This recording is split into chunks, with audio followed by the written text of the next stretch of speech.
start. Hello, my dear students, and welcome back to part 2 of the lab discussion. I stopped and restarted, and unfortunately I'm not very good at video editing or knitting these together, so you're going to get 2 separate ones, but I saw a mistake. Yes, I made a mistake and made an error in my calculations. So, here's what we have to do. We now have these wavelengths, but they were in nanometers.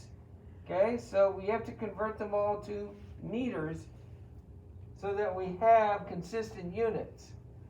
There are 10 to the 9th nanometers per meter. So if I I'm multiplying by 1 over 10 to the 9th, or if I divide that value, that wavelength by 10 to the 9th, I will get my wavelength in meters, and I get these values. Here's the value for sodium chloride, okay? So sodium chloride, when we did it, it was that orange color that had a wavelength of 609 nanometers. I divide that by 10 to the 9th nanometers per meter, and here's what I get, 6.09 times 10 to the minus 7th meters. Well, of course, the wavelengths of these are extremely, extremely small, and that makes sense. And I do that for each of these wavelengths, getting these values. Save you the trouble if you just copy them from me. But here's the deal. What we want to do next is calculate frequency. So I'm going to continue doing it for sodium chloride, as it says here. Show a set of sample calculations for sodium chloride only below. And they want the frequency. So we'll solve for our frequency using our wavelength and our constant speed of light.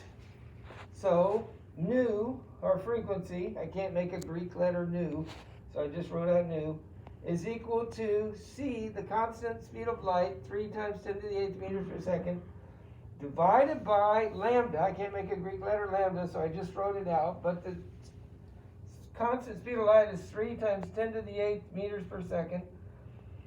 The wavelength is 6.09 times 10 to the minus 7th meters. Meters cancel. It leaves us with reciprocal seconds, which is what? Frequency, or hertz. And so what we're left with when we do the calculations is 4.93 times 10 to the 14th hertz.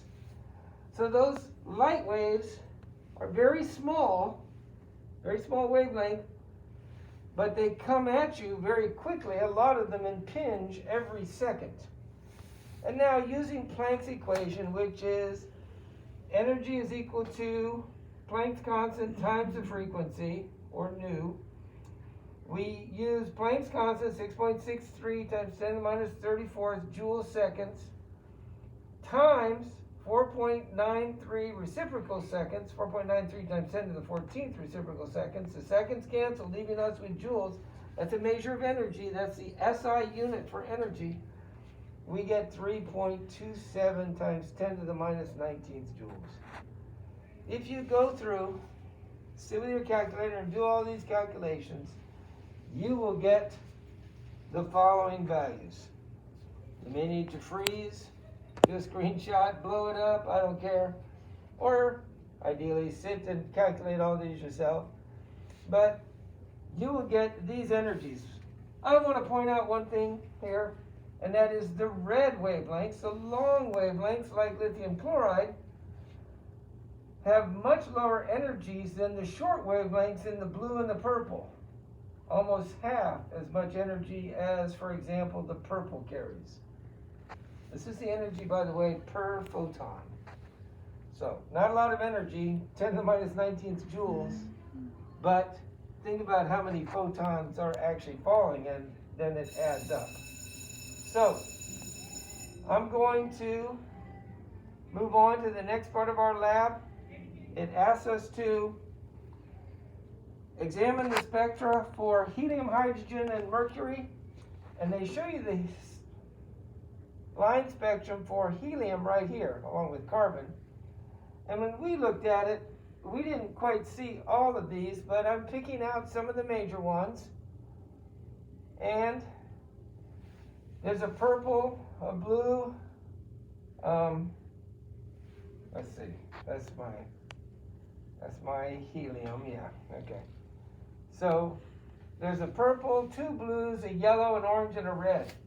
And it's very easy to look up the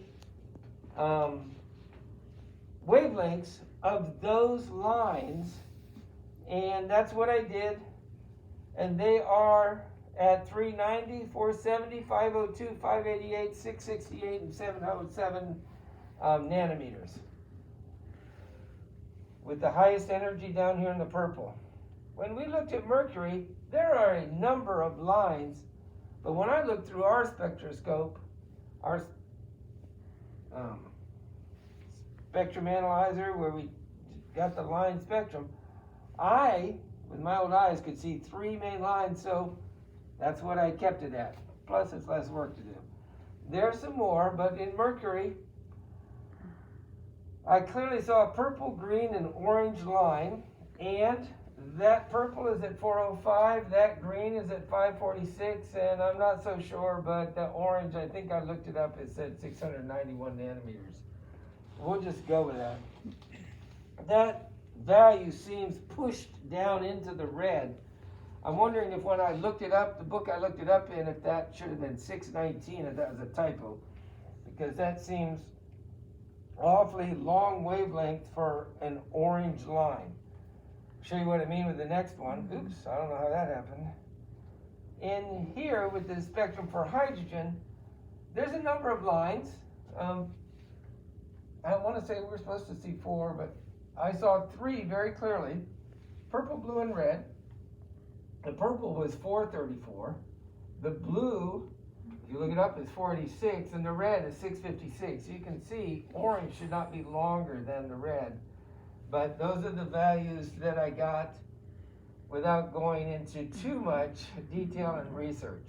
Now, let's answer our questions, okay? I'm going to pull out this paragraph that says, complete the following paragraph by circling the correct responses. Well, depending on what you're using, if you're using DocCup, that's fine, you can circle it, but I just have you write it down here. It says, in this experiment, the metal cations in the solution were initially in the ground or excited. Pick one. But I'll just tell you, they're in the ground state. When placed in the flame, the metals then absorbed energy as heat. And when this occurs, the electrons made transitions from low energy levels to high energy levels. The metals were then in the excited state. And the electrons in these metals then made transitions from high energy levels to low energy levels, resulting in the emission of energy as, and they give us some choices, obviously EM radiation or light, but they also shed some of it as heat. So once again, I know a little bit more than the authors do, and they should be a little more precise. So I said and heat with a big capital and. Now, what evidence is there that the colors observed in the flame test are due to the metals and not the non-metals in the compound? When we did this, we used copper chloride, lithium chloride, barium chloride, potassium chloride, etc., and in every case, chloride was a counterion. So if they all had chloride in it, the differences in the color must be due to the metals themselves, and that's what I said. All the metals tested were chloride salts, and thus all had the same counterion, chloride, such that differences in color should be due to the metal ion alone. And I said, which metal ion was observed to emit radiation with the longest wavelength? I tried to talk to you about this. Lithium, with that beautiful red light, had the longest wavelength light. You can see that in the table. And because it had the longest wavelength, it also had the lowest frequency. Okay? Because if you have a big wavelength, you need a small frequency because they're inversely proportional. And if you have a low frequency, you can have a low energy because of Planck's equation. You multiply by the frequency, the lower your frequency, the lower your energy. Simple math. Now it says, why do gas discharge tubes need to be turned on before a color can be seen? Well, the atoms need an input of energy for the electrons to absorb before they are raised to a higher excited state and begin to glow. and you observed the spectral lines for different elements, what is happening within an atom that causes it to emit light in specific lines in the spectrum? Well, the electrons in an atom are quantized in that they move between very specific energy levels that correspond to specific energy emissions when they return to the ground state. That's why we get a very specific color, because that energy is quantized. We don't get a continuous spectrum. We don't ramp up, we step up.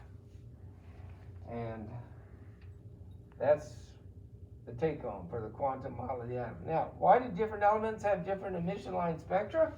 Well, the electrons start out and move into specific but different energy levels that correspond to different energy emissions, and thus different frequencies and wavelengths. Wavelength is just another name for color, so we get different colors.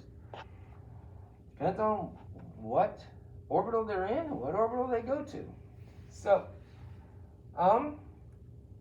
there's a quick problem here. The radio station, Arkansas, JARC FM, broadcasts at 93.5 kilohertz on your FM dial. You know, you can find that 93.5. Calculate its wavelength, lambda, in nanometers. They want it in nanometers, so we have this value in kilohertz, and that 93.5 kilohertz is 93,500 hertz, and if I use my equation, where the speed of light is 3 times 10 to the 8th meters per second, and hertz means per second itself, then when I solve this equation, my wavelength is going to be equal to speed of light divided by that frequency, which is 3.21 times 10 to the 3rd meters. But they want it in nanometers, and there's 10 to the 9th nanometers. So I multiply this 3,210 by 10 to the 9th, and I get 3.21 times 10 to the 12th nanometers. And using our equation, Planck's equation, once again, I can take that frequency that they gave me before, 93,500, and calculate the energy, Planck's constant times that frequency, 93,500 hertz, gives me 6.2 times 10 to the minus 29 joules. Not very much, but that's the energy in a single little photon of light. You know, you don't have to worry about the power of radio waves that are coming through you right now. Unless you get up really close to the antenna where you're getting a lot of that radiation, in general, you don't need to worry about radio waves at this frequency, because the energy in kilojoules even is 6.2 times 10 to the minus 26 kilojoules. 1,000 joules in kilojoule. Do your best, fill in the answers. Remember, this counts the same as a test. So I know it's a lot of work and a lot of effort, and I'm sorry for the people virtual at home who can't come in and do it. If we ever do all get together again, we'll just have a lab party and we'll do all our labs and visualize everything and experience everything ourselves. Have a great Thanksgiving, stay safe, and I will see you in the next video.